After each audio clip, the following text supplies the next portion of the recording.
Being fired from this 3 Michelin star restaurant in the south of France was the best thing that happened to me as a private chef. And today, I'm going to break down with you the beliefs that I had about the restaurant industry before being fired, realizations that I made after the incident, but also the one mistake I made right after the incident, and the few key things that I had to do and to unlock in order for me to become a 6-figure private chef by the age of 22 years old.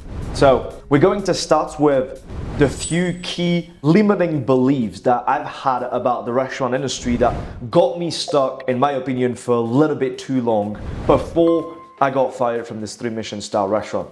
The first and most limiting beliefs that I've had was about having to go through working in Michelin-star restaurants in order for me to become successful. I was persuaded that the only chefs that could make it in the restaurant industry had to go through Michelin-star restaurant trainings. And so I used to believe that unless I was going through that training, I would never be successful myself. So I was forcing myself to those restaurants because otherwise I would think that I would have to find another job, to change career, and to do something completely different. The second belief that I had was that unless in those restaurants I was willing to accept the disrespect, then I wasn't made for that. My belief system at that time was that because I didn't accept the disrespect, then I thought myself being weak for that, and I wasn't strong enough to endure what was supposed to happen in those kitchens. And finally, the third belief that I had was that the only way to be financially stable, financially independent, making enough money in the restaurant industry was to go through Michelin star trainings so I could have notoriety, so I could build authority, so I could become a renowned chef and have a lot of people coming to my restaurants because of the trainings that I've got. And so that incident happened. It was in the Louis 15 back in Monaco. It was in 2018, 2019. Yes, 2017, 2018. I got the sous chef of the Louis 15 insulted me in front of the whole brigade, went in the cold room, punched the cold room, destroyed completely my hand, got 10 months of recovery, huge fucking fracture on my wrist, surgeon in charge of me telling me that I'll never be able to cook again, that I had to fucking find another job, change career, all that bullshit. So during that time that I was technically recovering and so off, I came to that realization. The realization was that it will be much more important for me to have any success that I wanted in the industry more than anything. I realized that even if I would have succeeded through that training in Michelin star restaurants, without my fucking hands, I wouldn't be able to do fuck all.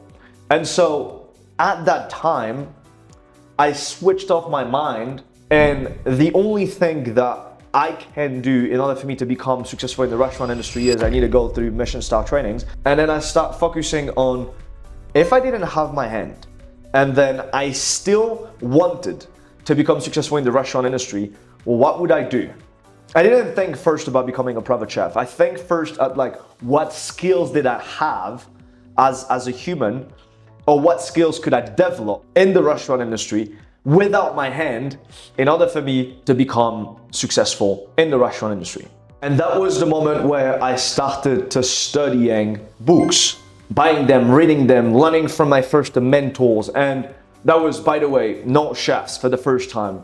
And realized that there were what we call soft skills that were as equally important, if not more important, no matter the industry that you would choose to lean into if you wanted to become a business owner, which was my goal. At the time I was 20-ish years old, I was already a pastry chef. I already had facilities and ease in doing front of the house work.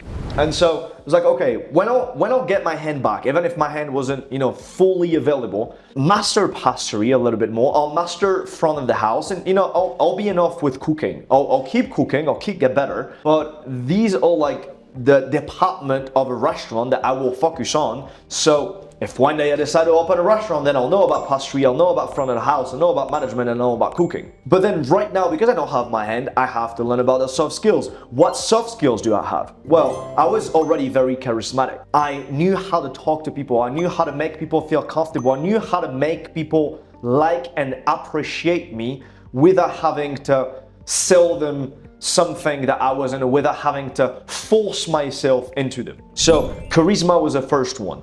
Second, I always had a lot of energy. Even if I didn't accept to be disrespected in front of everyone in the fucking brigade, and that made me feel that I was weak. This aside, I was always the first in the kitchen. I was always the last to leave. I was always the least to take days off. Always the one that was maybe sleeping the little. I always realized that I had an extended amount of energy compared to other people. Not actually surprising that when I was 17 years old, I got diagnosed with ADHD, right? With the age specifically. I'm less hyper right now, I'm 30 years old, but I used to be very, very, very hyper from like 15 to 22, 23 years old. So energy was also something that I could notice about myself compared to other people. A third skill that I always knew I had was my ability to positive every situations in every environment possible. Meaning that since a very, very young age, I was a very jovial kid.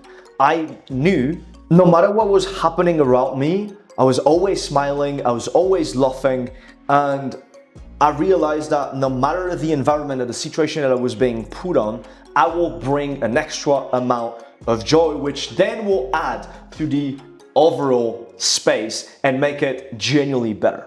Fourth skill was adaptability. In a context where I wouldn't know how to do something, I would put myself and try to learn it. In a situation where things will be complicated, I will work very hard to find a way to make it work. And finally, coachability, or my will to reach out to somebody for any new skill that I'll need to learn and that I'll know. Opening a book wouldn't be enough, meaning that I will reach out to mentors, I will invest in myself, and I will attend whatever seminar, masterminds, in order for me to put myself in a room where I was always the smallest. 8 months after that accident that happened in the Louis 15, I'm getting my hand back. I understand that I would better focus on increasing in those other departments of the restaurant industry and getting better at the soft skills that I realized I had. But deep down, my ego and probably part of my insecurity of the belief that I had built for so long of you need to work in Michelin-star restaurants if you want to be successful, pushed me not to focus on soft skills, not to focus on those other departments of the restaurant industry, and to go back in a Michelin-star restaurant. I go there, I find a position, I'm a chef de partie for fish section for this new restaurant that is opening, working for the first staff on the first year of the opening. A month in, very similar situation happens, not in the way where I'm being disrespected in front of the whole brigade, but again, a situation between the executive chef at that point and I that I wasn't fully agreeing with, which led me to a point where I was like, if I don't agree this, then anything else that goes with it, I wouldn't agree with it anyway. I wouldn't agree either with. It was another situation that let me question the beliefs that I have built in the first place and the realizations that I have made after the incident in the Louis 15. And made me think, if I don't agree with this situation, why would I agree with anything else that follows? And based on that, I also decide to leave this restaurant without being fired this time.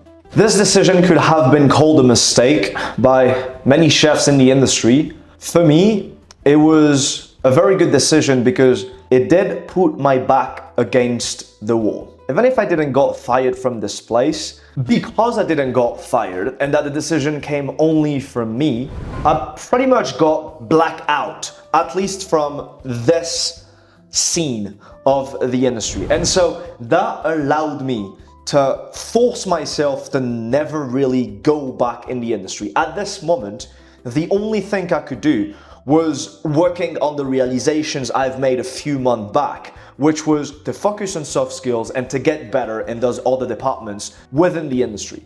So I'm obviously left with no job, I have bills to pay, and I, at this time, do not decide to find a cooking job, but decide to find a waiting job. And so I become a waiter, work in this very small traditional restaurant in the south of France, near to the city that I lived in for many, many years, which is Marseille. I become really passionate about serving people, about this other side of the industry, which I realize is as equally important as the back of the house. I start becoming more empathic, having more compassion towards the back of the house, towards the front of the house, and towards people that come to us to eat our food. And so I start slowly realizing that without this natural empathy that you develop by working in front of the house, it will become very difficult for me to have empathy towards people that I'll be working with, people that I'll be managing, people that I'll be hiring, the own clients that will come one day to my restaurant to eat my food if I always stay at the back of the kitchen. From this experience, I never went back to a chef job. I've kept learning about the front of the house, changed restaurants, went from this very small restaurant, this very small traditional restaurant in the south of France, to one of the top most luxury restaurant in London that was a type of club slash restaurant in the center of London. Start waiting tables over there and move from working in the restaurants where the metal ticket for somebody, the metal size ticket was $30, to a place where the metal ticket was 150 to 200 pounds per head. And there I start making twice, 3 times more money that I used to make back when I was a chef, doing a job that was technically much easier.